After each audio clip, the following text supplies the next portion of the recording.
All right, good evening, everyone. My name is Mike Garcia with the Fairfax County Department of Transportation. I want to welcome you to this meeting to discuss the Fairfax County and Franconia-Springfield Parkways long-term planning study. This is the third of three public meetings that we will have to discuss the findings of various alternatives and the recommended alternative staff would like to evaluate this fall. However, before we test the alternative, we want to hear from you about any changes that should be considered, and even if you like the concept as a whole. Now let's set a few expectations. Before we begin, I want to review some guidelines so that everyone can participate and get the most out of this meeting. Please note that this session is being recorded and may be shared on social media such as YouTube. We will answer all your questions at the end of the presentation. However, you may choose to type your questions into the Q&A box located at the lower right of your screen, either at the end of the presentation, or you may submit your questions along the way during the presentation. For people calling into the meeting, we will provide instructions for how to ask your questions at the conclusion of the presentation. We also encourage you to submit your written comments to the online survey or to the email address that will be provided at the end of the presentation. We ask that you do not use the chat feature to comment or ask questions, as someone may be joining us by phone, and we want to ensure that everyone can equally participate and hear all the questions. The chat feature is enabled so that you can ask the host for technical assistance only. I would now like to welcome Supervisor Walkinshaw from the Braddock District to open up the meeting with brief remarks. Supervisor Walkinshaw. Thank you, Michael. It's great to be here with you all for this really important meeting. And, you know, I think this is such an important topic, and I want to thank the hundreds of Fairfax residents, who have already weighed in throughout this process, and the staff for your extensive work on this. And I think if, we look at the traditional commuting patterns in Fairfax County, historically, when most of our neighborhoods were built, when our transportation and transit networks, especially the metro system, were designed, the vast majority of us were commuting from west to east. So we would be commuting from Springfield or from Burke to the Pentagon or to downtown Washington. And certainly we still have a lot of folks still making those commutes, but the commutes that are growing are no longer east-west or west-east, but south-north and north-south. And for the neighborhoods that I represent in the Braddock District, Burke and parts of Springfield, one of the things that we struggle with is just the number of commuters trying to make that commute to Tyson's or Reston or the Dulles corridor to work in those tech jobs, oftentimes commuting through our neighborhoods. So the future of the Parkway is really key. I think it's the most important transportation decisions and processes for us to think about over the next 10, 20, and 30 years. So this process that you all are engaged in tonight is really important. I want to thank especially my constituents in Burke Center for their engagement throughout the Parkway widening process and for working to ensure that there's continued access, both short-term and long-term, ultimately with the flyover from the Parkway, from the County Parkway to Burke Center Parkway, really key for those communities. But I think the key question for us, tonight in this meeting and moving forward is, what do we want the Parkway in this corridor to look like?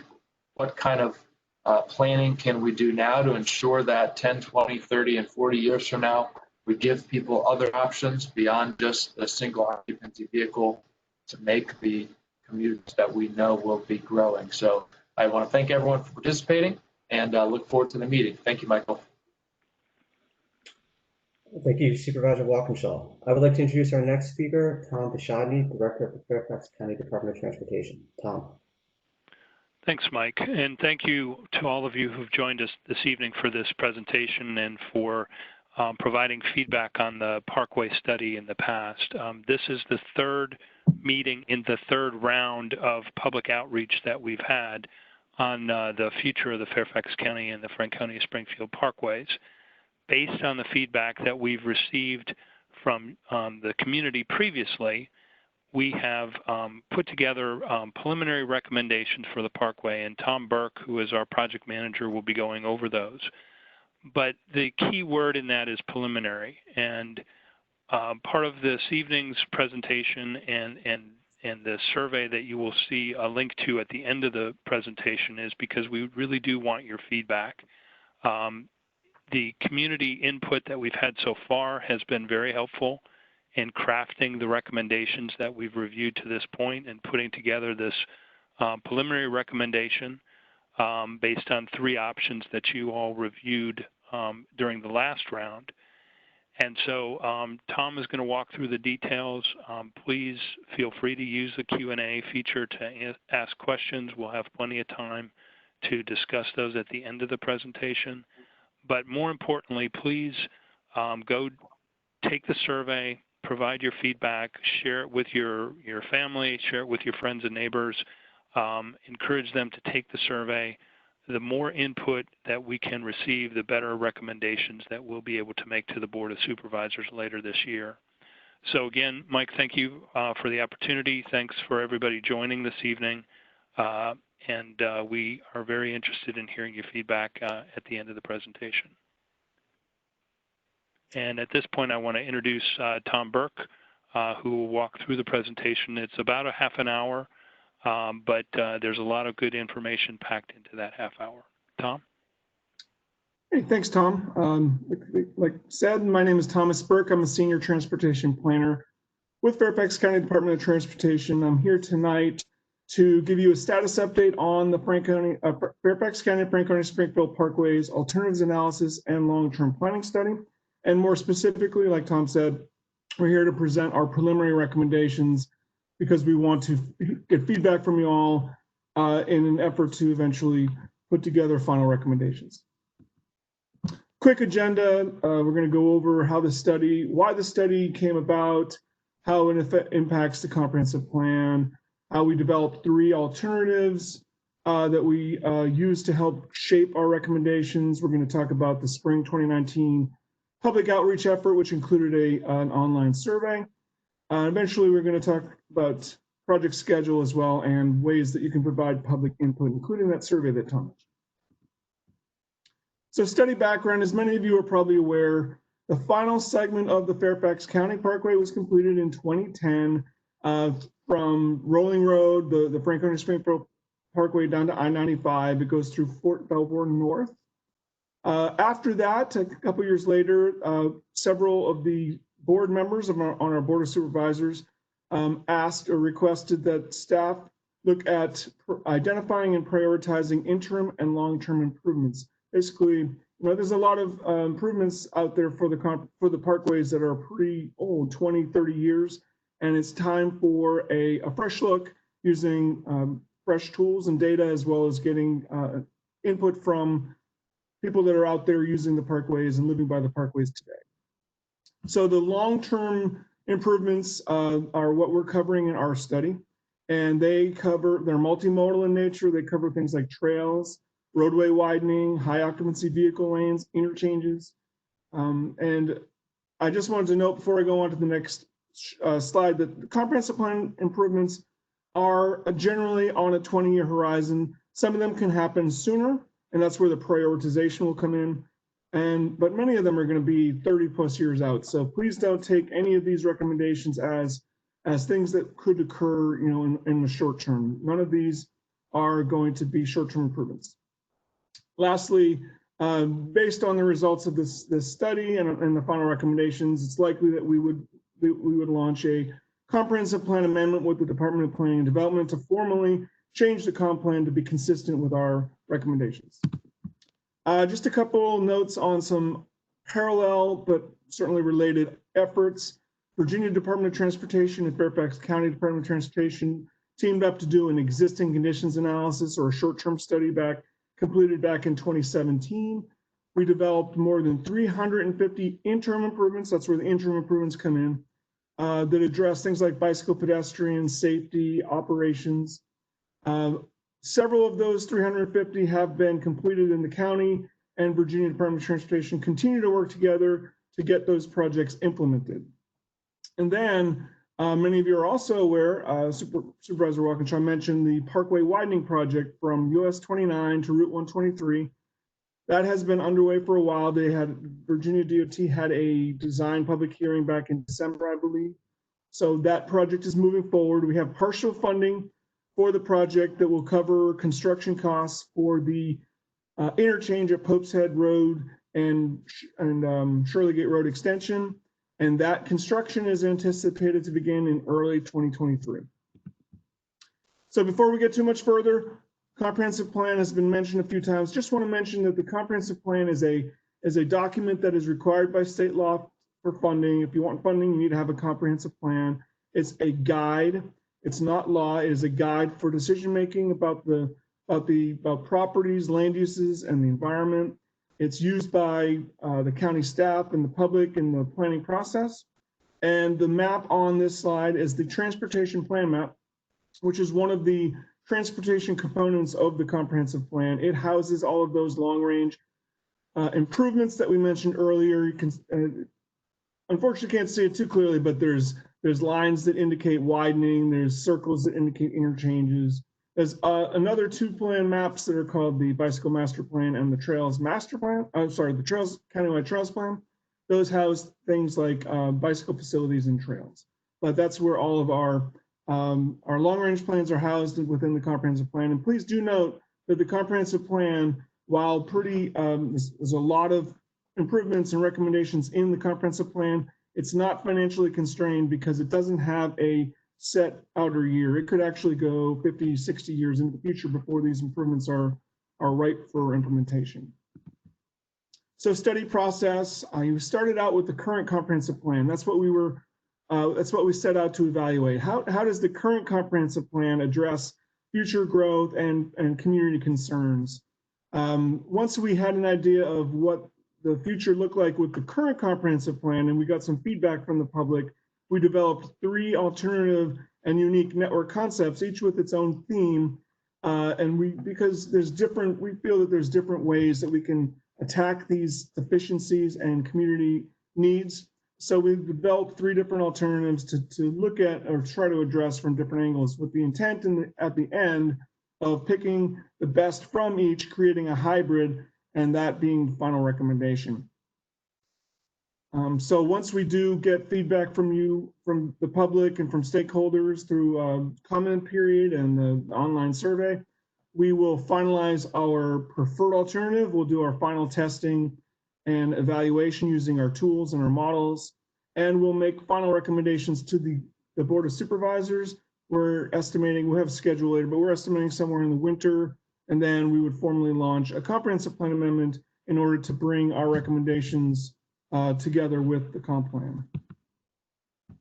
The public outreach effort from the spring of 2019 included 3 in-person meetings at Armstrong, Willow Springs, and Sangster Elementary Schools. We had over 100 attendees. Our online survey had nearly 1,400 responses. It provides us that, the survey with other input that we received through comments. We're able to help us understand what citizens, residents, stakeholders, users of the Parkway have in mind in terms of what they want to see and how they want to see the Parkway grow as the county continues to grow.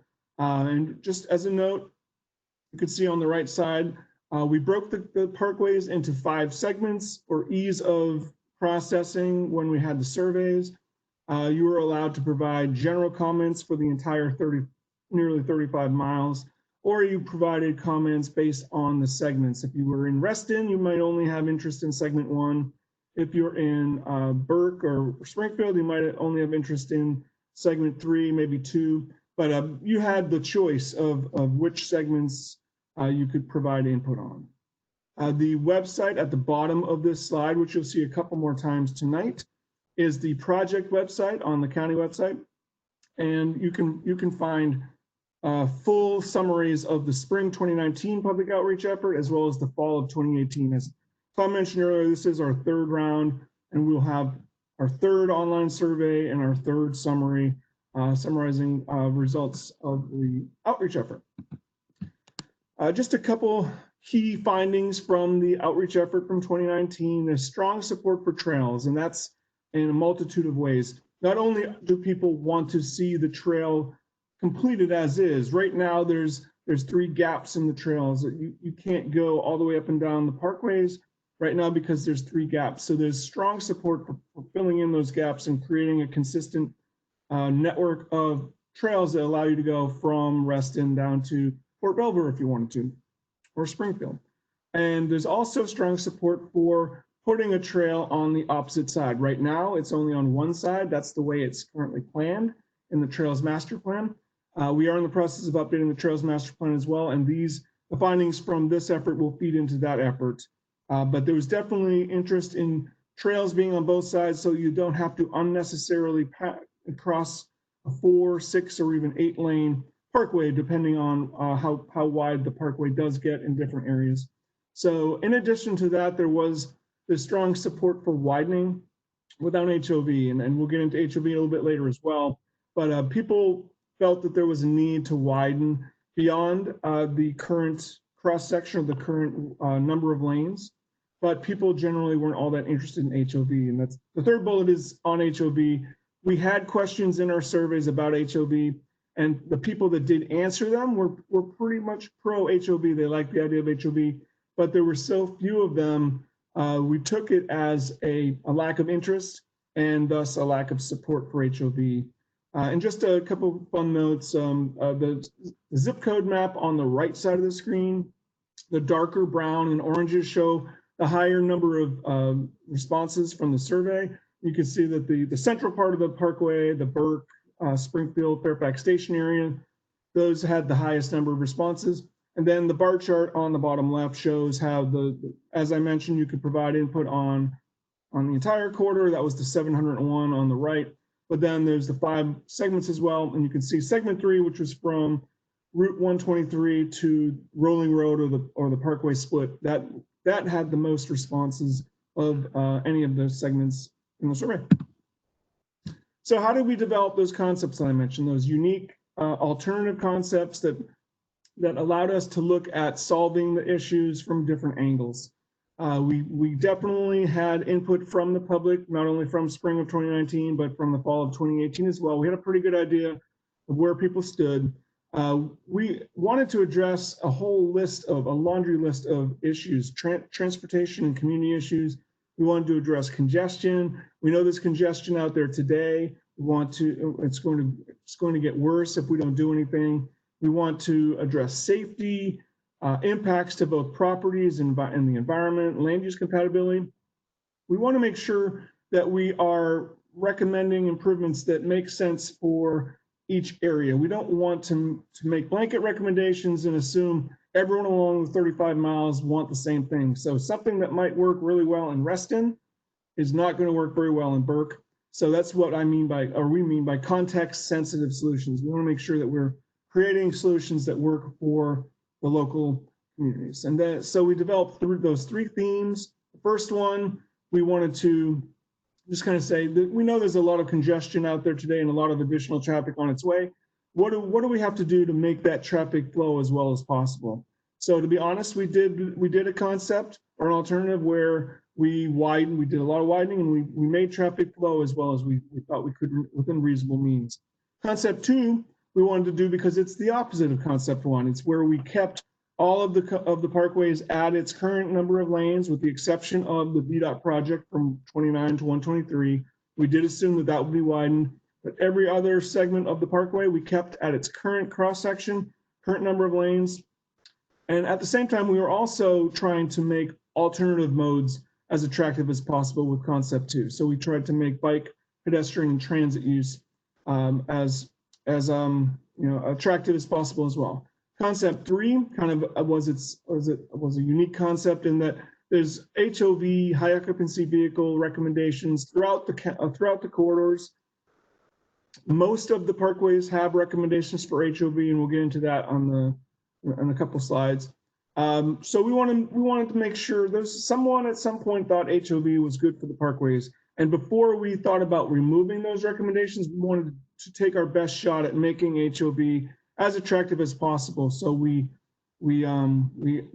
have exclusive HOV lanes. We dropped from HOV 3+ 3 people in the cars as a requirement, which is kind of the regional norm now with the Beltway and 95 and I-66 in a few years. We dropped that down to 2 because it's easier to get 2 people in a car than it is 3.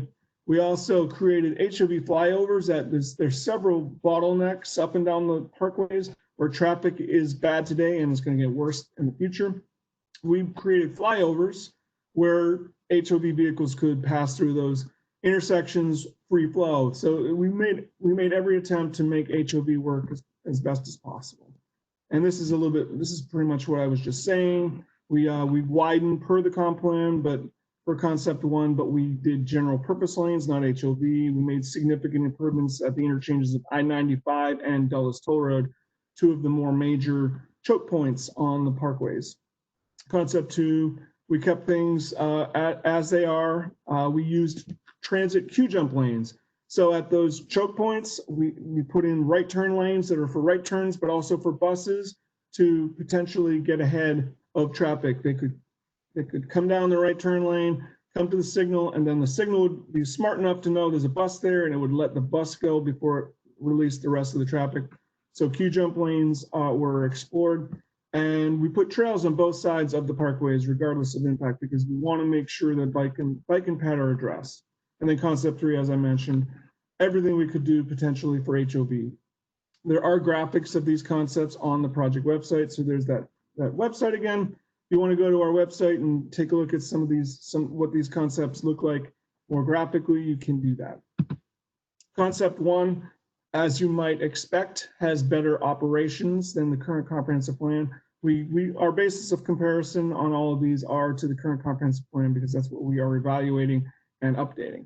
While we're adding all this additional capacity, we're drawing traffic from parallel routes. So whether it's I-66 in the Beltway or whether it's closer in like Ox Road or Centerville Road or Reston Parkway, when we added the additional capacity, our models show that traffic is actually drawn to the parkway. That's not a good thing, but because of the additional capacity, we do see operational improvements. We see improvements at the Dulles Toll Road as well, where we assumed some pretty significant improvements. Concept 2, the opposite bookend. What I was just saying with drawing the cars, in this case, we were kind of dispersing vehicles to other routes. Because concept 2 doesn't assume any increase in numbers of lanes and any additional capacity, cars that may have otherwise been thinking they would be using the parkways are shifting over to the Beltway and 66 or Ox Road, Centerville Road, and Reston Parkway and other parallel routes. And despite the loss of that traffic, we're still experiencing, per our models, decreased operations or an increase in congestion, if you will. And there's a lot of travel times in general got worse, but there was one section of the parkway right in the center between roughly 123 and Hoos Road where we actually saw some promise, and we'll get into this a little bit later when we discuss our preliminary recommendations, but we actually saw some promise where the center part of the parkway might actually be able to work at 4 lanes. Concept 3, the HOV concept. It resulted in benefits for HOV users and transit because there was lanes in the middle and the center, and they were able to pretty much drive free flow because there wasn't a lot of HOV demand. Despite all the steps that we took, our models, which model driver behavior and driver decisions, did not show that people were going to shift over to the HOV 2+ lanes. So you had not very well used HOV lanes, and you had packed general purpose lanes. Those people were suffering. So that's what we saw. Those are the big takeaways with our HOV concept. And this is a quick comparison with the comprehensive plan. Concept 1 had positive impacts on the operations side, but negative on the right-of-way impacts and the cost. Concept 2 is kind of a flip of that, where you have the negative impact on operations, but you had positive impact on bike ped as well as right-of-way and cost. And then concept 3 didn't really have a whole lot of positive impact on operations, a little bit for transit and a little bit for bike ped, but no better than the others. And then you have the negative impacts in terms of right-of-way as well as cost. Those flyovers, for example, would be very costly to construct. So how do we get to our recommendations? We took all of the three alternatives. We took the original comprehensive plan or the current comp plan analysis. We looked at all of them together. We looked at those deficiencies. We looked at how the alternatives address those deficiencies. We considered that same laundry list that I mentioned before: the operations, the safety, public input, cost estimates, land use compatibility. Again, we want to make sure that we're recommending things that make sense for each community up and down the corridors. We're talking 35 miles, so there's definitely different communities up and down the corridors. We had a screening process that was consistent with our comprehensive plan, which tells us that we should be safely and efficiently moving people and goods. We want to connect the activity centers within the county, minimize impacts to properties and the environmental resources. We want to create an equitable solution as well, but we want to connect, grow, and thrive. We want to connect everyone that needs to be connected within the county as well as outside the county. We want to grow. We know the county is going to grow. It's growing now. It's going to continue to grow. And we want to continue to thrive and be a economic engine in the metropolitan DC area. So finally, we started at the link level, the segment level, and decided, do we need HOV lanes? Do we need general purpose lanes? Can we leave it as is? And then we got down to the intersection levels, and where we talked about whether we needed to have, whether we could keep the existing intersections as is, or whether we needed something, whether we needed an interchange, or whether we could do something in between. We call it innovative intersection strategies. They're outside the box ideas that might not seem traditional, but they actually can work according to our models. And we'll get into that when we get into the segments. And before we do get into segment recommendations, we're going to talk about HOV. As I mentioned, HOV is a recommendation on most of the parkways. I think I know the only section of the parkways that are not recommended for HOV are from Rolling Road and the Parkway split down to Richmond Highway through Fort Belvoir North, down to Fort Belvoir. That is not planned for HOV. The rest of the parkways, both Fairfax County and Franconia-Springfield, are planned for HOV. Concept 3, which was the optimized HOV, the Rolls-Royce of HOV, we got good results for HOV users and we got good results for transit, but we just did not, it's offset significantly by the single occupancy vehicles and not to mention the high costs. So we had a laundry list of things. There's low demand. It doesn't really help overall. And when you take everyone into consideration, there's not a benefit. And there was low, like I mentioned earlier on, there was low interest and not a whole lot of support for HOV. We didn't get the sense from the first couple rounds that people were gung-ho for HOV on the parkways. Now, before I leave HOV, what I'm saying is we're here tonight recommending that HOV be removed in its entirety from the parkways. So please do provide some feedback if you want to on that subject. But before we leave HOVs, we do think that there's 3 major crossroads: the Dulles Toll Road, I-66, and I-95, where a HOV feeder, and we talked a little bit about this in the spring of 2019, HOV feeders would be facilities that are maybe 1,000 feet plus or minus as you approach the major crossroad. If you're destined for the HOV facility on the major crossroad, you get into the HOV feeder, you avoid the traffic signals at the crossroads, you fly up and over, you land in the HOV lane, and it's much more of a seamless transition from facility to facility. We think those have some value and are recommending those as part of the recommendations. And quickly, before we get too much further, we did enter this process thinking we wanted to make the parkways more multimodal. Right now, we don't have a lot of transit on the parkways, but we do have a planned route, Fairfax Connector, Route 496. It's in our transit development plan. Once the Silver Line opens, we do anticipate that shortly after that, we probably would have a route that would connect the future Herndon Metro Rail Station to the Franconia-Springfield Metro Rail Station, using mostly the Parkway, Franconia-Springfield and Fairfax County Parkways. It would have limited stops. It would just stop probably at the Gambro Road, South Run Park and Rides, for example. Wouldn't get off, but it would just stop at the major facilities along the way. So we do want to, we think the HOV would have been better for transit, but because of the disproportionate impacts to the single occupancy vehicles, we're switching over to a more of a general purpose lane recommendation, and we do think that transit will benefit from that as well. And the HOV feeders will provide buses a more seamless transition to the major crossroads. And as I mentioned earlier, Q-jump lanes could be explored as well. And from a bicycle pedestrian standpoint, we are going with the public sentiment. We are recommending trails on both sides of the parkways. We're recommending that the trail network be completed, the existing gaps be closed, and that trails be put on both sides. And we want those trails to stay on the main line as much as possible. You know how sometimes trails will meander off on the ramps and then cross at the cross streets and then come back. We think that it would be better, where feasible, to keep the trails on the main line. So these are the segment by segment recommendations. We're going to start with segment 1 to the north. Segment 1 is from Route 7 to Franklin Farm Road. I'm going to try to use my mouse. Hopefully you can see it as I'm going down the first recommendation. And I don't know that this would go in the comprehensive plan, but we did want to address congestion at Wheelie Avenue. It is one of the more problematic intersections along the parkway. We do not think that we need to do an interchange at Wheelie Avenue. We tested a innovative intersection called the displaced lefts.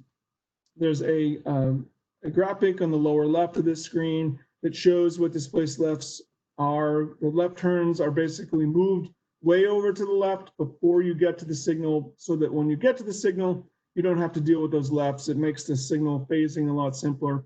If anyone has any questions about displaced lefts or innovative intersections, please do contact me, give me a call, or email me. My contact information will be provided at the end.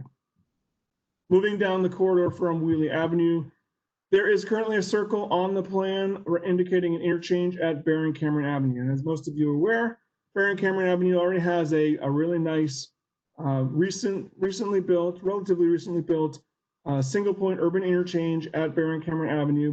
We do not think that it needs to be further modified. So this red X right here, it basically means we'll be removing that circle from the plan. The next two recommendations are at Spring Street / Sunset Hills and Dulles Toll Road. Those are existing interchanges, but they're not getting the job done. So right now they have circles on the plan. We think that it's more appropriate as part of this effort that we're going to create a new symbol. Right now we're showing them as these orange squares that they would indicate existing interchanges that need further modifications. So, and in the case of Dulles Toll Road, significant modification.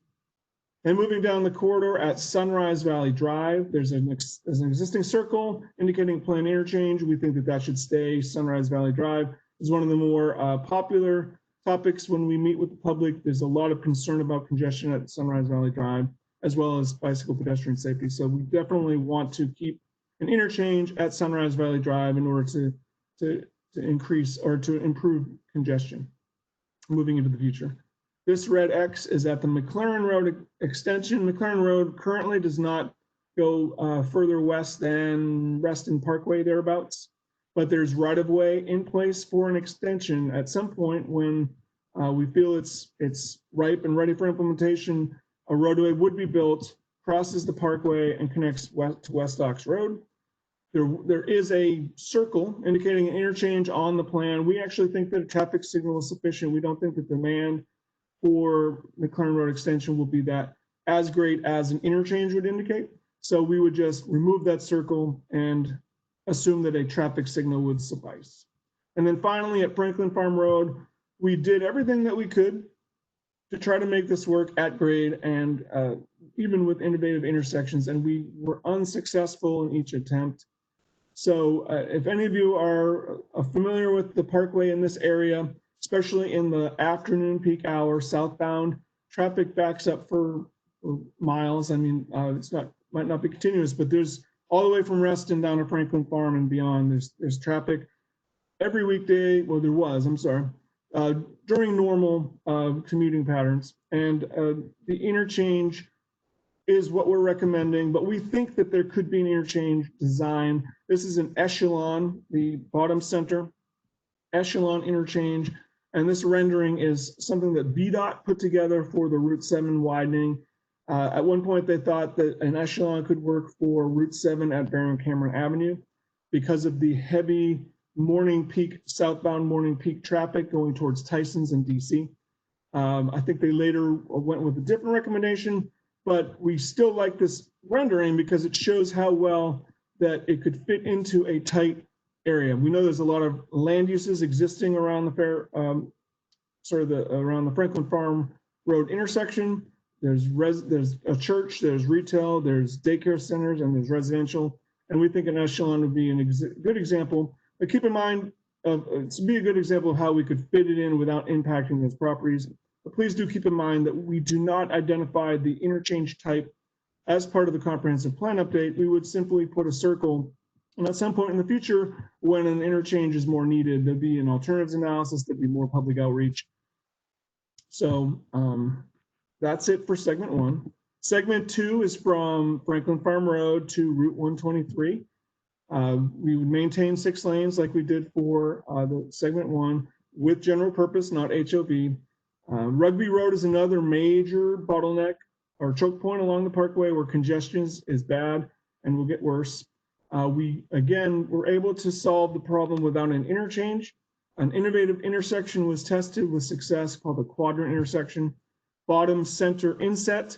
This is what we are saying that could work. I think there would probably be more study in the future before something like this is built. We just wanted a level of comfort that we could make Rugby Road work in the future scenario. But the quadrant intersection would create a new connection between the Parkway and Alder Woods Road. It would line up with the intersection to the Fair Oaks Hospital emergency room and the out parcels. And basically you remove the left turns from the main intersection that's most problematic, and all those left turns are made at the new intersection. So if you're going north and you wanted to turn left onto Rugby Road, instead you would turn right on the new connection and you would come around the quadrant. And if you're coming south on the Parkway and wanted to turn left onto Rugby Road, you would pass the intersection, turn left at the new connection, circle back the quadrant, and then turn right onto Rugby Road, or go straight into the hospital if that was your destination. Moving down the corridor, Monument Drive and Fair Lakes Parkway interchanges were recently upgraded and rebuilt as part of a major split diamond interchange. So we don't think those need to be modified further. We think they're going to work fine. So we're removing those circles from the plan. Coming down, we're going into the VDOT widening segment. The circles on the plan at Pope's Head and Shirley Gates roads indicate interchange, and that interchange, while funded and while hopefully scheduled to be constructed in the next few years, we would suggest that we would maintain those circles on the plan until that is actually done. Moving down to Burke Center Parkway, there was a request from the community to look at, and Supervisors Harity and Cook at the time, to look at a partial interchange at Burke Center Parkway.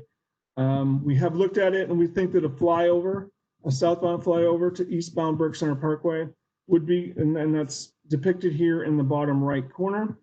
It would allow us to close the intersection, remove the traffic signal, and you would have free flow traffic from Roberts Parkway to Route 50, which is a pretty good chunk of the Parkway. So we think that there's benefit to in the meantime, what VDOT is doing is a time of day turn restriction in the morning peak when there's not a lot of demand for a southbound left. You would not be allowed to make a southbound left. That would allow the heavy northbound peak in the morning to get through the intersection without impedance.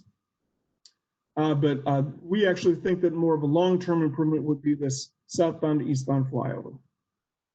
And finally, that orange box is back. The Route 123 interchange is an interchange that exists today, and we think that it works okay for the Parkway, but traffic on 123 tends to back up, and to address concerns with traffic and congestion on Ox Road.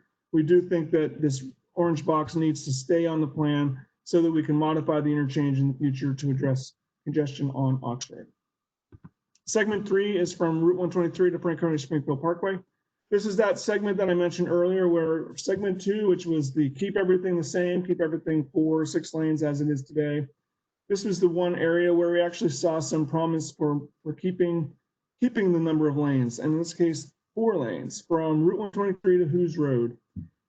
This is a very, we're kind of hedging our bets a little bit. We're saying that the recommendation for now is 4 or 6 lanes, but we will make every attempt in our final modeling and analysis to make the 4 lanes work. And we do think that we can, but we are kind of putting a caveat on that. It says it requires further study for potential impacts. So moving a little bit south, Huntsman Boulevard is another one of those choke points or bottlenecks that we needed to deal with. We couldn't solve things with traditional intersection improvements, so we went to the innovative intersection strategy route, and we came to the same solution we did at Rugby Road. A quadrant intersection would help traffic flow through the parkway and on the side streets. So Huntsman Court is an existing roadway. We would just need to provide a new connection from Huntsman Court to Huntsman Boulevard, and just like Rugby Road, you take the left turns out of the Huntsman Boulevard intersection with the Parkway and move them all down to Huntsman Court. And by dispersing those movements, those turning movements, and you're creating much more traffic flow in our micro simulation models. This red X is there's a circle on the Hoos Road interchange.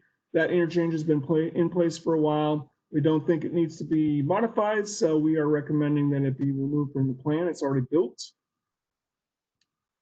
Now, from Hoos Road to Rolling Road, there's a couple different number of lane recommendations that we're making. From Hoos Road to Seidenstricker, it's currently planned at 6 lanes, and we would keep that 6-lane recommendation with general purpose lanes, not HOV.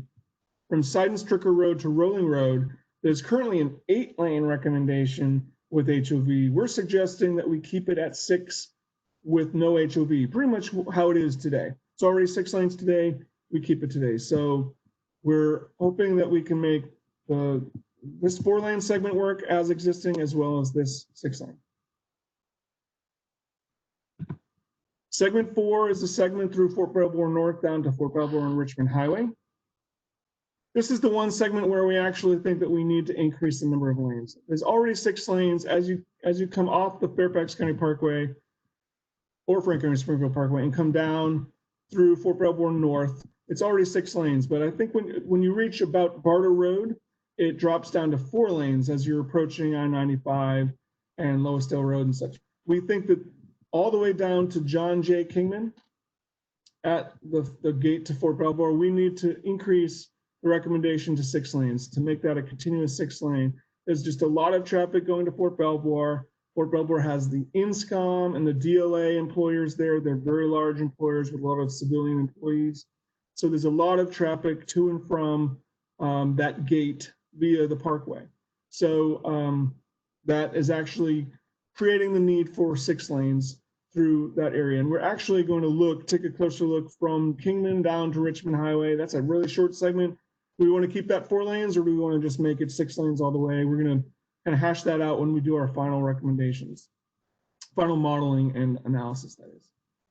Going back up to the top, there's we would remove interchanges at Barter Road and Boudinot Drive. Those were built 10 years ago with the new segment of the Parkway. When I-95 has a circle on it today, we would change that to an orange box. We definitely feel that further modifications to that existing interchange are needed. So we're changing it from a circle to a box. In between I-95 and Backlick Road, we're actually recommending a couple new connections to the Parkway, both involving Terminal Road. Terminal Road, if you're familiar with this part of the Parkway, is where the tank farm is on the west side. We're suggesting a second access out to the Parkway that lines up with the Backlick Road intersection. That would allow a little bit more flexibility for people coming to and from the west side. Right now, there's just one connection, and there's a lot of complaints that traffic backs up on Terminal Road and people takes people a while to get in and out. We would also suggest a connection from Loisdale Road at Newington Road down through this site and connect to the Terminal Road cul-de-sac. Right now, Terminal Road cul-de-sac's right about here. This exists today. We would connect it up to Loisdale. So we're basically enhancing these three intersections, Loisdale, Terminal, and Backlick Road. We're moving turning movements around. We're taking a lot of stress away from the Loisdale intersection with I-95 off-ramp. That is the major choke point, or a major part of the choke point with I-95. By creating these new access points, we're moving turns around and we're making traffic flow a lot better through this segment. Moving down, there's an orange box at Telegraph Road. Telegraph Road is another existing interchange. Traffic is flowing fine on the Parkway, but we do think that an interchange modification will be necessary at some point to address traffic on Telegraph Road. This blue circle is at the National Museum of the United States Army. That access was recently constructed. We think that when the John J. Kingman interchange, which I'll get to in a second, is constructed, it's too close with ramps and everything. It's too proximate to the future interchange at John J. Kingman. We think that it needs to be incorporated into the interchange plans at John J. Kingman. And speaking of John J. Kingman, both the John J. Kingman and Richmond Highway interchanges that are currently planned under our preliminary recommendations would remain planned. We would keep them in the plan. Finally, segment 5 is the Franconia-Springfield Parkway. There's a recommendation for 8 lanes from the Parkway split all the way to Frontier Drive and the Franconia-Springfield Metro Rail Station.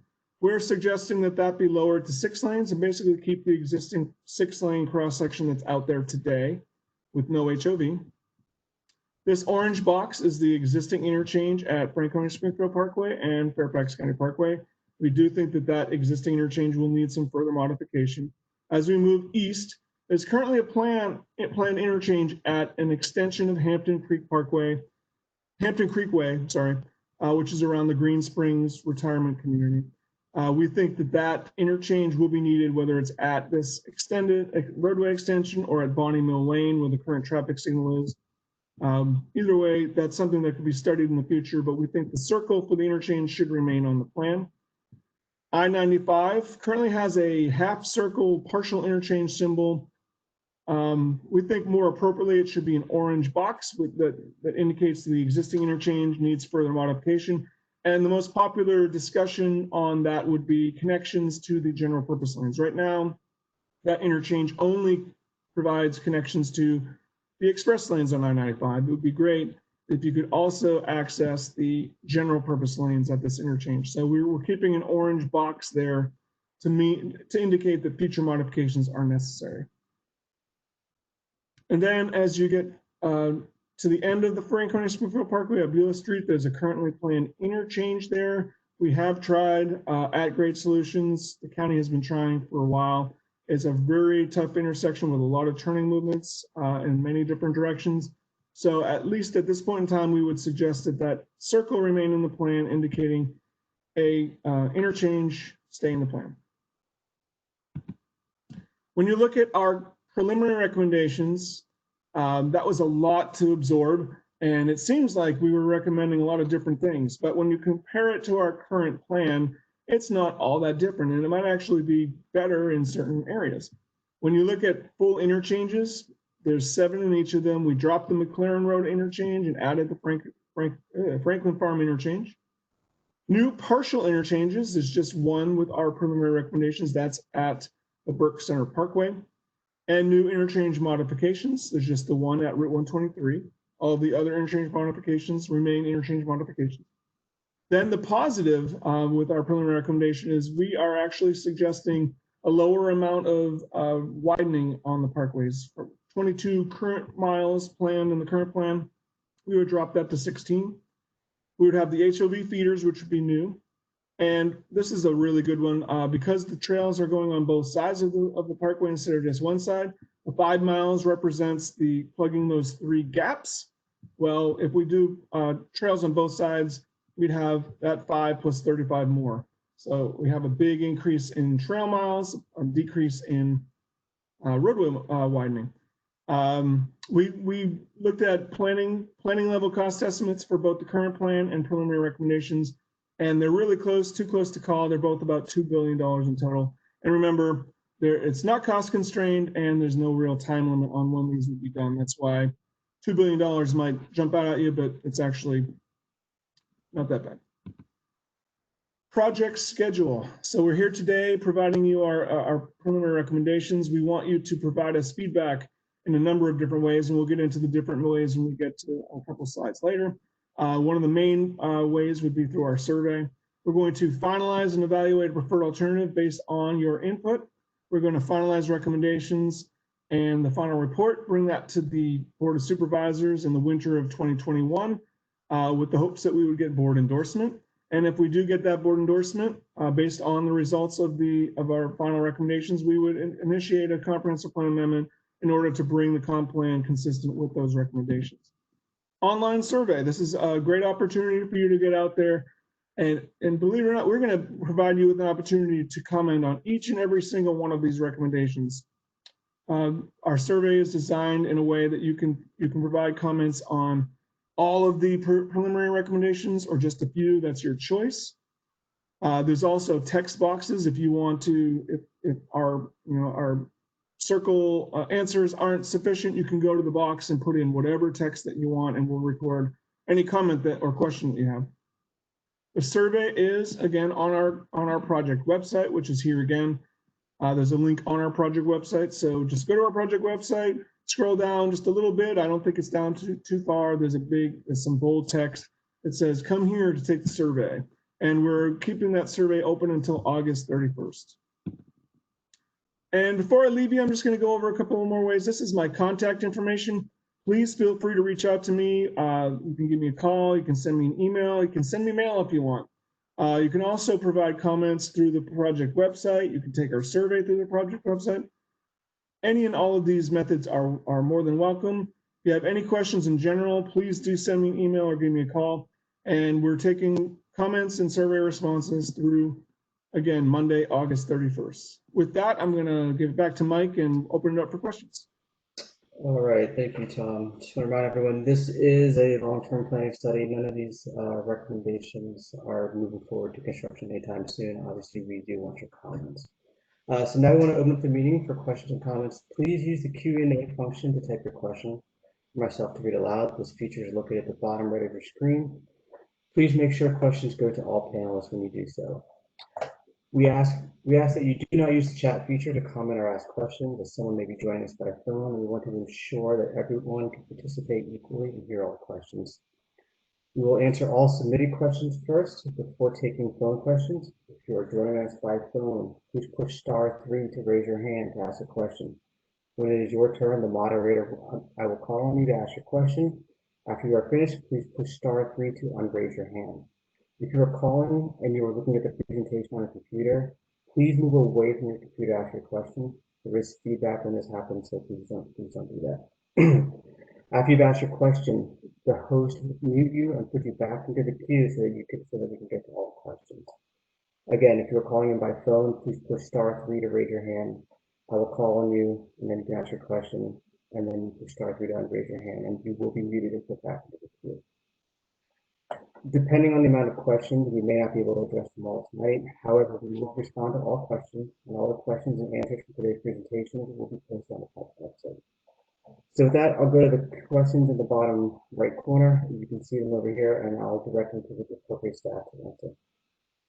So the first question, how are you weighing the opinions of commuters from other counties as compared to Fairfax County residents who live along or near the Parkway and will be impacted negatively by widening and increased traffic? Well, the surveys were open to anyone that could access the link. So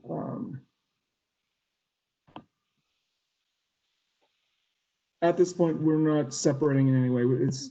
They're all together.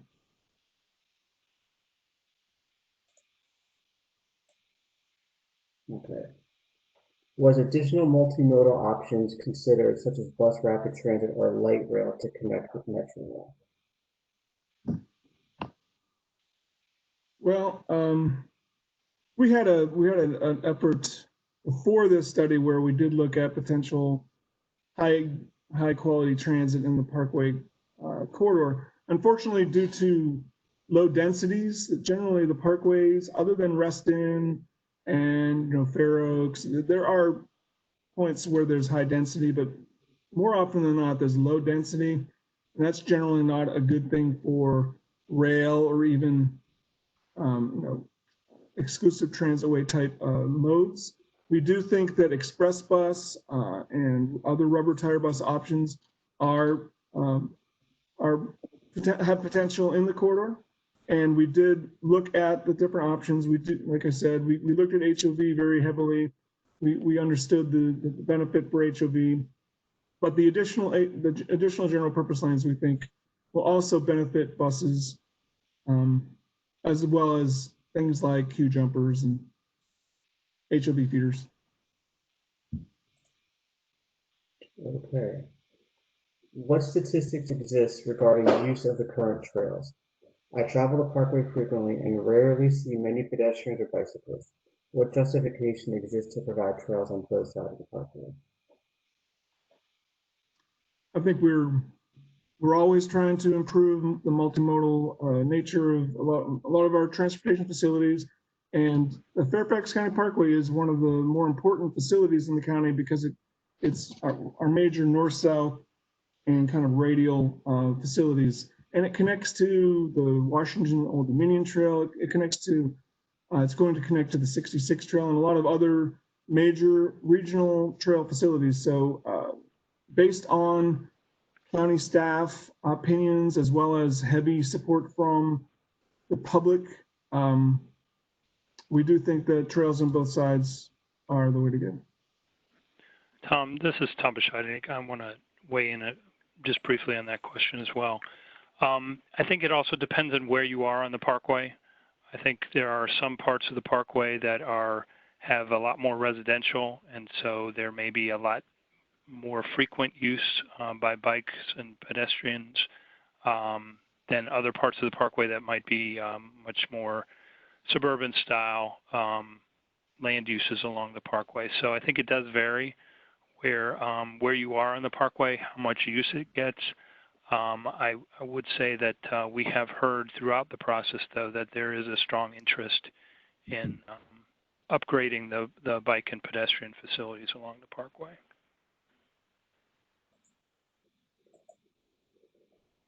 And I will also point out that our comprehensive plan right now currently recommends a major trail on one side of the Parkway. Currently, some people find it difficult to cross the Parkway, so if we provide the facility on both sides, that may allow for more pedestrian and bicycle uses of the Parkway. Okay, next question. What assumptions did you include for increased transit service?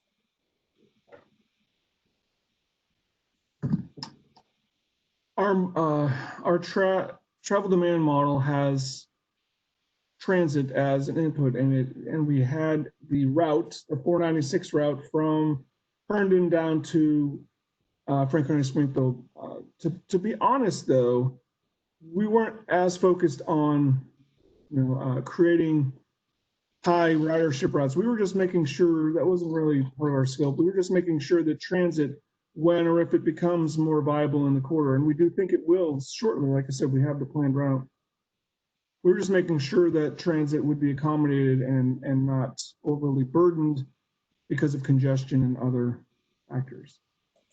But our travel demand model does have transit in it. And we also had it in our simulation model, so we were able to see how buses were able to traverse the corridor under the different alternatives. Okay. Did you assess climate impact as a part of the concept? Seems critical to assess if the county wants to meet its climate goals. I appreciate the pet bike components, but more needs to be done for transit and shifting away from solar driving.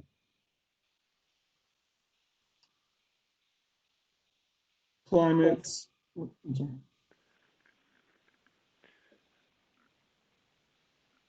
So this is Tom. Let me weigh in on this particular question. I think we agree with the respondent that transit and non-SOV modes, single occupant vehicle modes, are are really important to the future of Fairfax County. But I do think that depends on where you are in the county and what type of facility you're talking about. So the radial facilities like I-66, the Tullis Toll Road, 95, they work very well for express lanes, for HOV, for express buses. The radial facilities, particularly out as far as the Parkway, are not as well suited for transit and HOVs just because of the low density land uses and the type of commuting or travel, let's say, that's going on in the Parkway. So Fairfax County does have a number of development nodes like Reston and Herndon, and Tysons, Springfield, and going to those areas and getting to those areas are definitely areas we want to support with transit. You know, areas like Burke Center and frankly the areas between Burke Center and Springfield and between Burke Center and the Fair Lakes area, those are fairly low density areas, and so they're very difficult to serve with transit. So transit is a component of this. Bike and pedestrian is also a component of this, but we also have to take into account the context of the facility that we're working on. And I'll also point out for the climate impacts, one of the things we also have to balance is people just sitting in their cars and traffic congestion, not being able to move through. What we were finding through the analysis that we were doing was that there was a lot of choke points, and having one of the lanes whose direction dedicated specifically for HOV, yes, it allowed the use of the HOV facility to move, but it also created a lot of congestion and choke points for the people who were waiting at particular intersections. So trying to weigh all that together, does make some more sense to actually provide that relief, that third lane for general purpose use, and we'll find out to be beneficial to all users of the facility. Okay, next question. Many employers are experiencing significant overhead cost decreases and increased productivity as a result of employees working from home during the pandemic. And many are considering making such arrangements permanent. How does this impact your plans? I mean, to be honest, this effort started in 2017. So we did most of our groundwork, under the old norm, and we're not sure what the new norm is going to be. We kind of consider what is going on today as maybe a temporary norm, waiting to kind of figure out what that new norm is going to be. Not saying what you're saying is wrong, just saying that based on timing, based on tools that are available, our analysis is based on people's commuting patterns from January and February of this year, not so much July and August. And I'll also point out that this is still a long-term planning study, so if we find that this new norm is starting to become more permanent into the next couple of years, then we can go back and do an assessment to see if we need to evaluate some portions of this. But under the understanding that we were working before the pandemic hit, we have our models are all based on that pre-pandemic commuting and just general use of the road. Can you please explain how transit queue jumps work? Sure. So it's basically a right turn lane. I might be explaining this in too simple terms, but it's a right turn lane, and it'd probably be as long as you can make it. And then, so as cars sit at a red light and back up 800,000 feet, buses that are behind that 1,000 feet of cars that may have to wait 2 or 3 signal cycles to get through, they get in the right turn lane. And then when they get to the signal has a sensor and knows the bus is waiting there. It would have to be, configured with some kind of separate light for the buses that lets the bus go, and then the cars are released after it. It's basically a way to jump ahead of queues, queue jump.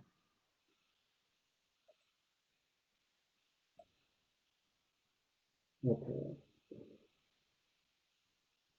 Have you taken into account the changes in traffic patterns that may require other roadwork changes? For example, what impact do these options have on roads like Rolling Road, Old Peony Mill, Burke Center Parkway, etc.?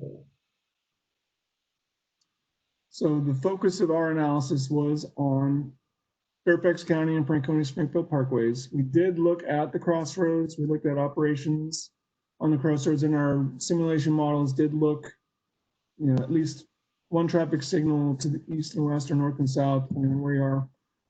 But to be honest, we weren't really scoped to solve all of the issues around the parkways. We were focused on making the parkways work as well as possible. But there's the county is constantly keeping its eye on other roadways, and because it wasn't part of this study doesn't necessarily mean that it wouldn't. If other problems were to pop up, because we're looking at a year 2040 horizon, so if something on a parallel road showed up in 2030, we would notice that, and we would look at it in a different way. But as part of this study, we focused on the parkways. So Tom, this is Tom Bashadny again. I think the other point that we want to make here is that if the parkway is flowing and traffic is moving on the parkway, commuters and travelers will stay on the parkway, and they won't use some of the other roads mentioned as kind of cut-throughs.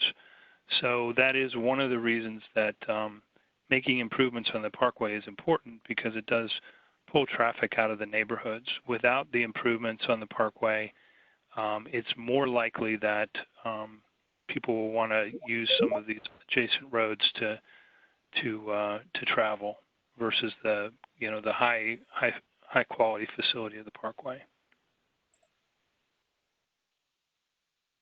Okay. When do you plan to widen Route 123 to 6 lanes? The speed limit on 123 is already too fast for this 123 south of Fairfax interchange, which includes many residential communities. That wasn't part of talking about Route 123 south of the parkway. I didn't catch that.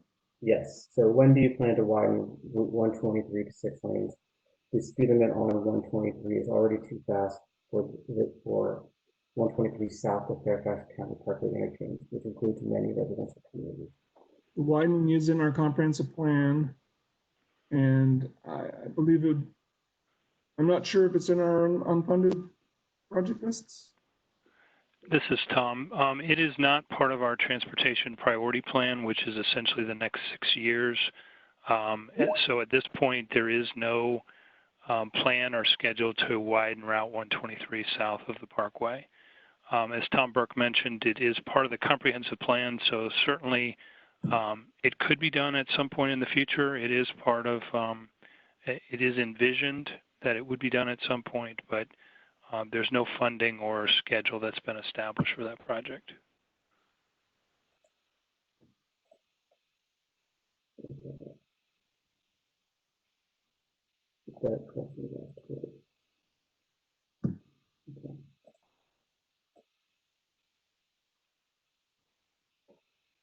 Are intersections with the parkways evaluated based on safety for non-car users such as pedestrians and bicyclists? Well, as I mentioned, VDOT and the county undertook a existing conditions study that ended in 2017. A lot of that focused on the crossings for pedestrians. I think our study focuses more on long-term, bigger scale improvements. So one of our improvements might be the widening of the parkway. When that eventually comes up for design, I think those are issues, or those would be taken under consideration when the roadway is designed, not as much under the comprehensive plan. So we're focused on big picture improvements, like interchanges, like widening, like trails. And it's not that we were not looking at safety, it was one of the considerations. But in terms of safety improvements, we identified some with VDOT back in 2017. And those improvements are in the process of being implemented. And like I said, other safety improvements that might pop up with bigger scale improvements, those would be part of the design of a widening or the design of interchange. And I'll say that one of the safety improvements we are recommending is to have a trail on both sides of the parkway, which prevents bicyclists and pedestrians from having to cross the parkway necessarily to use the trail. So that is one of the benefits. In addition, we did take a good look at pedestrian and bicycle safety improvements along this whole stretch. Some of the things we'll be looking for to making recommendations that they should be accommodated through interchanges. In addition, there is an active transportation update that's going on right now, which is going to focus basically on pedestrian and bicycle master plan update. And as part of that, I think we're going to look at the countywide facilities and take any recommendations that come from this study as well and pull that into their effort as they continue to move forward and engage outreach with the entire county for pedestrian and bicycle update. And that's currently underway. Okay. What is the timeline for adding a trail on the other side? If it impacts electrical line spacing, will line burial be part of the project? So right now, I was just say our trails plan shows that on one side, I think this study will feed into our update to the trails plan. We have an active Fairfax project coming up where the trails and bicycle plans will be updated. This study will, recommendations will feed into that. So eventually that trail on both sides will be worked into the comprehensive plan. I'm hopeful that we will be able to look at it with earlier projects, but until it's in the comprehensive plan.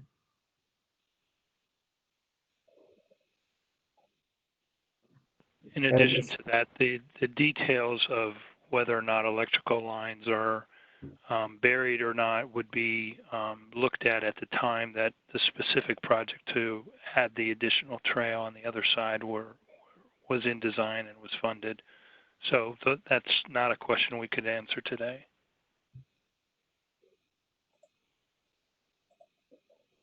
Okay, and the final one I see in there are the presentation slides available to share with our HOA. I will say that we are going to make the presentation slides available on the project website, which is in front of you, is on your screen right now. In addition, this presentation, as well as our previous ones, are recorded. So we'll pick the one that kind of comes out the best and make sure we put that up and share it on YouTube, and we'll put the link again on the project website.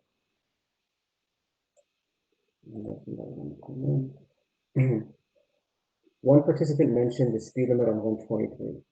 Drivers on the parkway routinely exceed the speed limit by as much as 20 to 25 miles per hour. What will be the speed limit on the widened parkway and how will it be enforced? I'm not sure that it would change from 50. Tom, I'm not sure. You know, I don't think that VDOT is suggesting that it be higher than 50 miles an hour. No. That is not something that's been discussed at this. Changing the speed limit on the parkway has not been discussed at this point. Okay.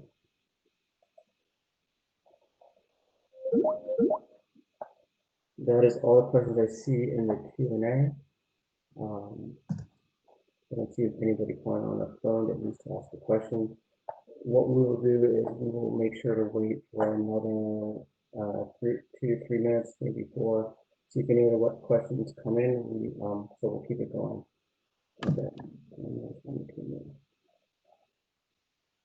So I've attended several prior public meetings. It was obvious the bicycle lobby was well represented. How much weight do these public comments have on the ultimate decision? I will say we take these comments very seriously. We are looking for ways to improve the recommendations to the extent we can. We welcome it all, so please take the survey. It's the best way for us to kind of know what your thoughts are. Email Tom, his contact information is on the website, is right there in front of you as well. But if these do matter, we will take every single comment, every single question we get, put them all on the website and make sure to address them all and let you know what kind of action change was made to the recommendations of them. And Mike, I would add to that you know, the first round of presentations that we made in public outreach, we received 15,000, literally 15,000 comments and surveys that helped to shape the second round, we received about 1,500 responses to surveys, and those responses have also helped to craft the preliminary recommendations that you see tonight. It's not a necessarily a one vote per person, but or majority rule necessarily, but these comments that you make in the response to the survey do have an impact on the future recommendations. And so that's why it's very important to get as much response as possible. And we do make changes to the recommendations based on the feedback that we get. The next question, what is the benefit to removing the Boudinot interchange and how will that be changed? Removing which interchange? The Boudinot. So Boudinot interchange is constructed. It's relatively recent. When the Parkway was constructed in 2010, we're not seeing a congestion issue at Boudinot. It's more to the south at Lowesdale and at 95. So because Boudinot is constructed, we don't see the need to keep a circle on the plan, which would indicate either new interchange or, I think under the old symbology, it might have meant modified interchange as well, but we're going to create a new symbol to separate those two things. So because Boudinot is recently constructed with no real, we don't really have a sense that it's going to need to be modified, we would just remove it. Okay.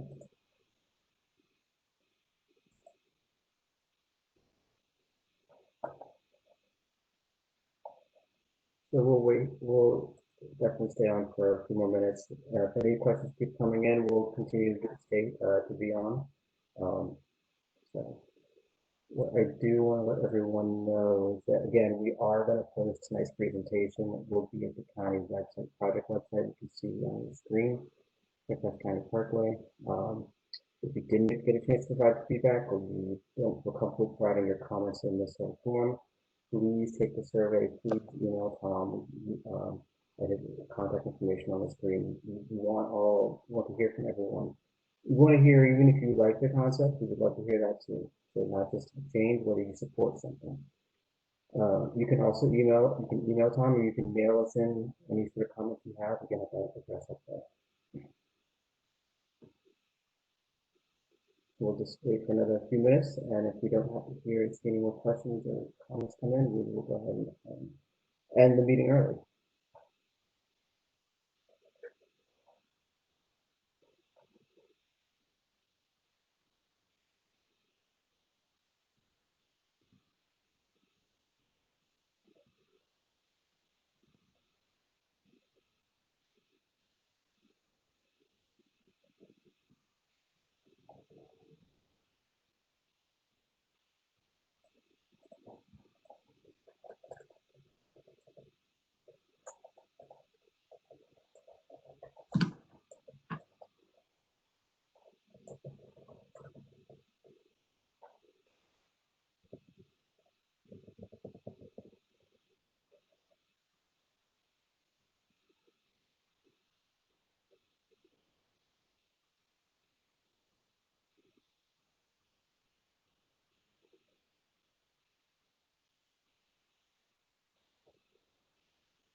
Tom, have any studies been done in relation to the lane expansion and effect on property values?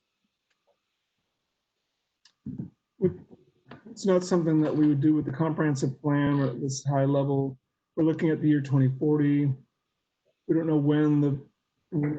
when each of these widening projects would be done. So it would be just a kind of a shot in the dark. We will try to estimate, because value of the dollar changes.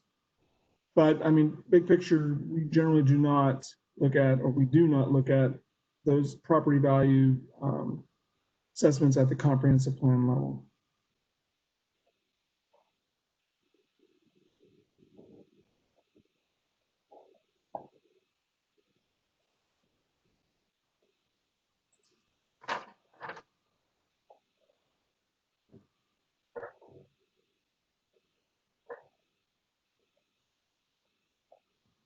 Okay.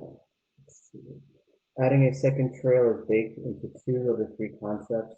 Does that mean that a second trail is highly likely to move into the final recommendation? I mean, the second trail would have to be designed. We don't know how far away from the parkway it would be. It would, again, depend. We're dealing with 35 miles of parkways, so it's going to depend on where you are. But we certainly, as with any project, would set out to minimize property impacts. And from the initial comments from our pedestrian and bicycle coordinators, they have said that the second trail doesn't need to be as wide as the trail that's on the parkway or is planned for the parkway today. So it would be 8 feet wide, and that might mean maybe you do a few other things to minimize the impact when this study moves from study to actual design. So I think the question really relates to, because it's in 2 of the 3 concepts, you know, are we likely to have it in the final recommendation? And I think the answer that I would say to that is that, you know, these are our preliminary recommendations, and we're definitely looking for feedback. We would like, if that is something that the citizens would like to see in the final recommendation, we'd like to hear that. Conversely, if it's something that people are opposed to seeing, we would like to hear that. We think that as staff that there probably are good reasons to put a trail on both sides of the parkway, but again, part of this exercise is to get feedback from the community and to take a sense of where the community is on some of these recommendations. And I will point out, if there's any part of the presentation in terms of the recommendations for the particular segments that anyone would want clarification on or to have explained a little bit further detail, Tom can go back and pull up the certain segment and zoom in if you need to. So if there's anything, feel free to put that into the Q&A.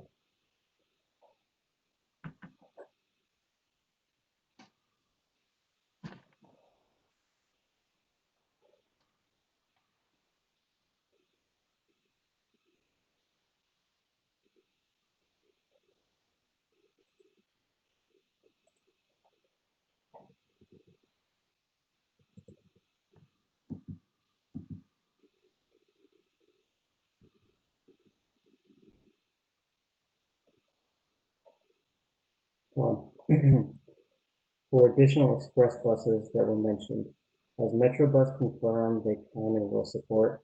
Currently, there is not enough parking at Gambro and side and stripper lots pre-pandemic.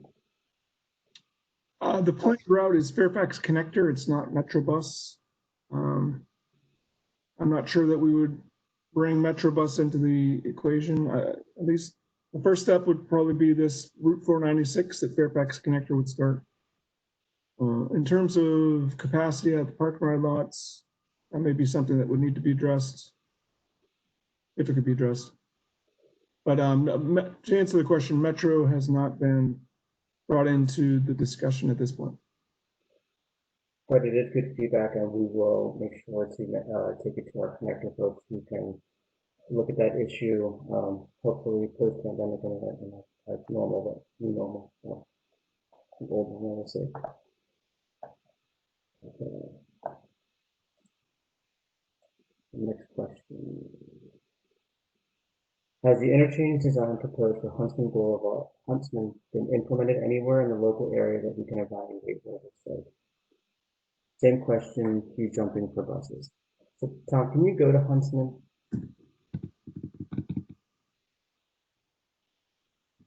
I just want to clarify that it is not an interchange of what we call an innovative intersection design.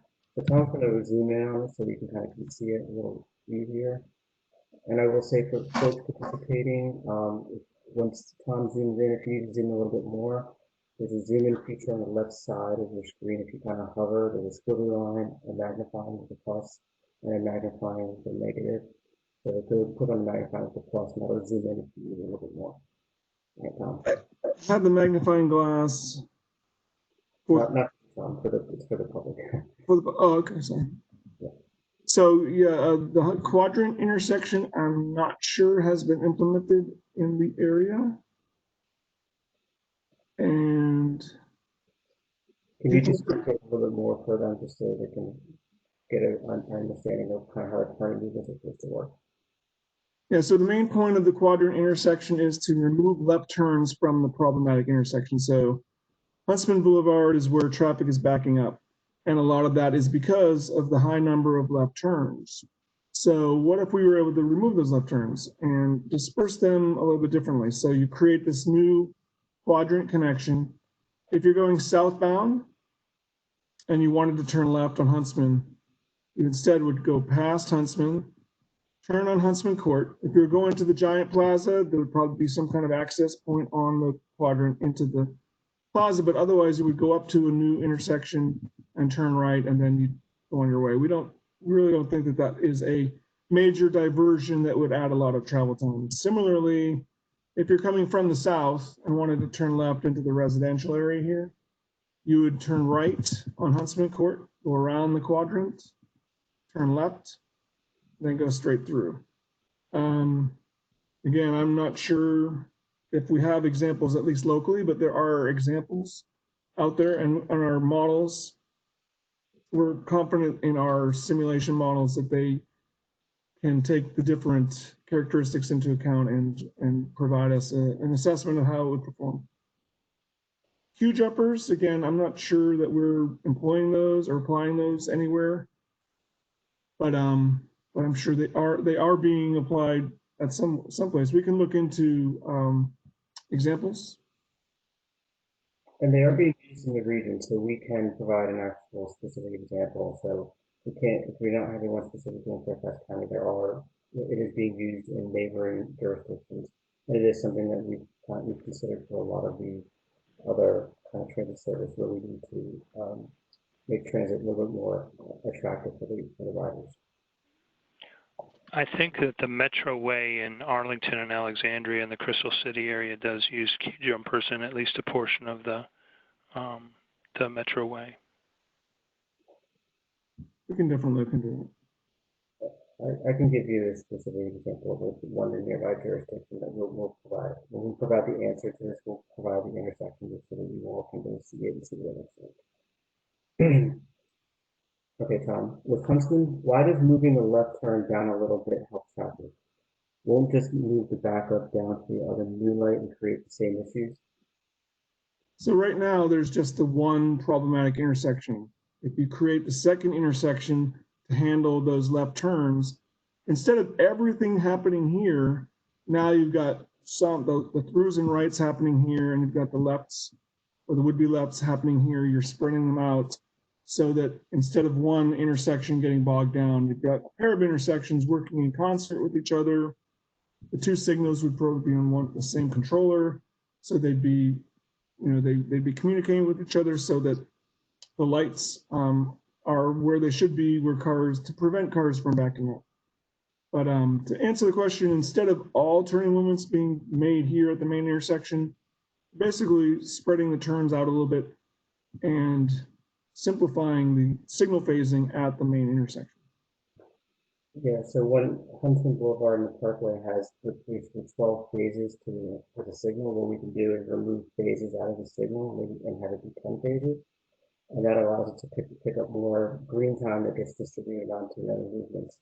And by having a Huntsman Court intersection, it's only a 3-lane intersection, so it by itself will not have a full 12-phase signal. So having less phases in the signal helps provide more green time for the other movement, which helps move more traffic around.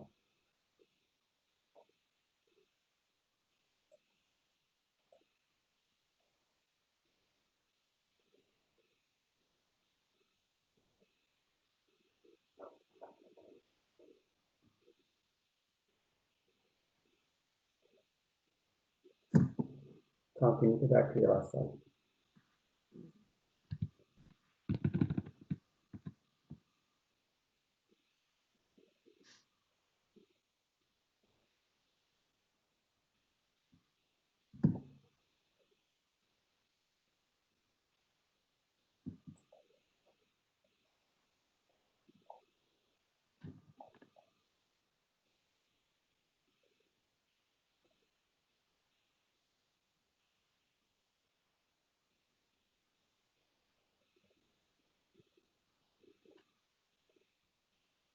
right, Tom? In segment 3, you made no mention of the Reed Chapel at the Parkway.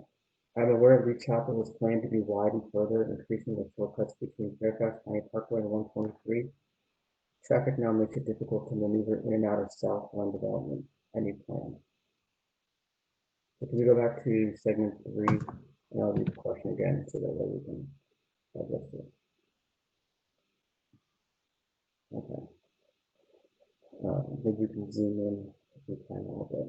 So, Yes.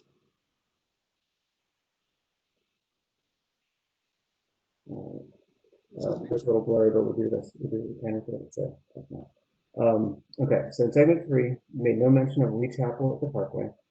I'm aware Reed Chapel is planned to be widened, further increasing the shortcuts between Fairfax County Parkway and 123.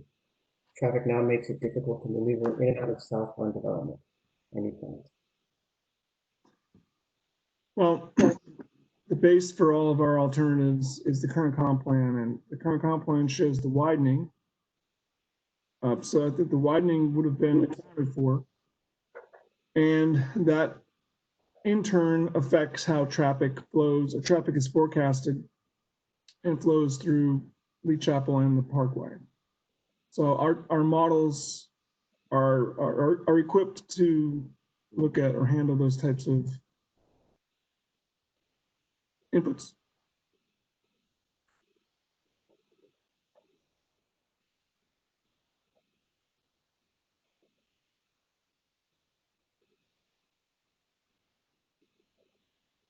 And what we could do is during the running of the preferred analysis, we can just maybe see if we can flag that area to make sure that we find anything that's going on there. I don't know that we'll be sensitive enough to be able to zoom in on a particular location of that, but we can at least see what we can find in terms of movement on Lee Chapel Road.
All right, so we'll wait another 2 minutes to see if there's any more questions that arise in the Q&A.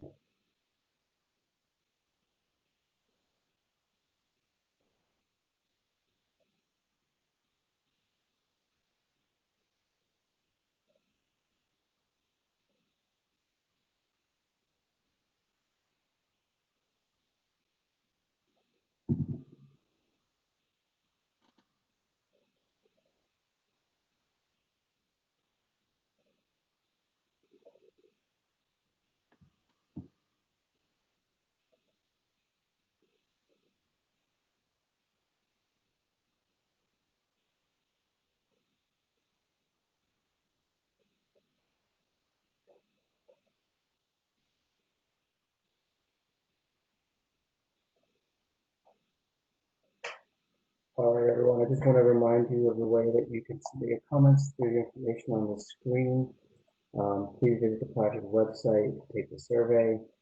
Please email comments. We do want to hear everything again. If you think something should be a slight modification or a change, or if you agree with some of the recommendations that we're putting up there, we definitely want to hear that too. So with that, I'm going to go ahead and wrap up the meeting. Thank you everyone for participating. This was our third and final meeting. We will now take all the comments, go ahead and start seeing what changes need to be made.